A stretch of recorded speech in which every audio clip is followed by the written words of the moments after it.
صادقین سید صادقین احمد نقوی پاکستان کے شہرا آفاق مصور، خطاط اور نقاش تھے جنہیں صادقین کے نام سے شہرت حاصل ہوئی۔ انہوں نے اسلامی خطاطی اور مصوری میں کارہائے نمایاں سر انجام دیے اور قلوب و اذہان کو افکار کی جدت سے منور کیا۔ صادقین 30 جون 1923 کو امروہہ میں سید سبطین احمد نقوی کے گھر پیدا ہوا۔ یہ گھرانہ خطاطی کے حوالے سے پہلے ہی مشہور تھا۔ صادقین 1940 کی دہائی میں ترقی پسند تحریک میں شامل ہوا۔ اس کی پوشیدہ فنکارانہ صلاحیتوں کو سب سے پہلے پاکستان کے سابق وزیر اعظم حسین شہید سہروردی نے شناخت کیا۔ صادقین نے آگرہ یونیورسٹی سے BA کیا۔ بعد میں خاندان کے ہمراہ کراچی آ گئے۔ زندگی کے آخری دنوں میں فریئر ہال کی دیوار پر پینٹنگ میں مصروف تھے کہ اچانک گر پڑے۔ 10 فروری 1987 کو کراچی کے ایک ہسپتال میں خالق حقیقی سے جا ملے۔ انہیں سخی حسن قبرستان میں دفن کیا گیا۔ صادقین کے فن پاروں کی پہلی نمائش 1954 میں کوئٹہ میں ہوئی۔ بعد میں فرانس، امریکہ، مشرقی یورپ، مشرق وسطیٰ اور دنیا کے دیگر ملکوں میں بھی ایسی نمائشیں منعقد ہوئیں۔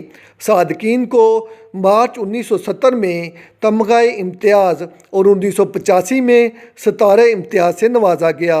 صادقین کو کلام غالب کو سب سے پہلے تصویری کالم میں ڈھالنے کا اعزاز بھی حاصل ہے۔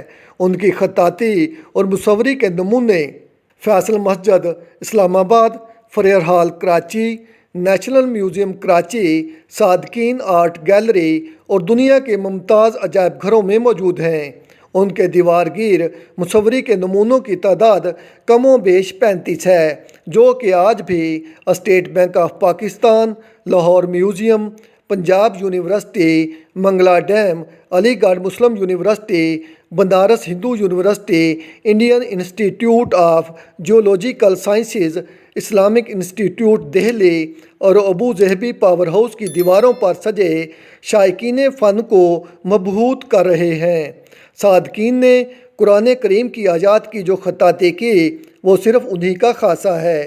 بالخصوص سورۃ رحمان کی آیات کی خطاطی کو پاکستانی قوم اپنا سرمایہ افتخار قرار دے سکتی ہے۔ انہیں فرانس، آسٹریلیا اور دیگر ملکوں کی حکومتوں کی جانب سے بھی اعزازات سے نوازا گیا۔ صادقین کی شاعری کی 2 کتابیں بھی شائع ہوئیں جن کے نام رقعات صادقین اور رباعیات صادقین ہیں۔ آپ مجھے یہ بتائیے گا آپ کو آج کی صادقین کی یہ بایوگرافی کیسی لگی؟ آپ میرے ساتھ رہیں، میرے چینل کو سبسکرائب کریں۔ شکریہ۔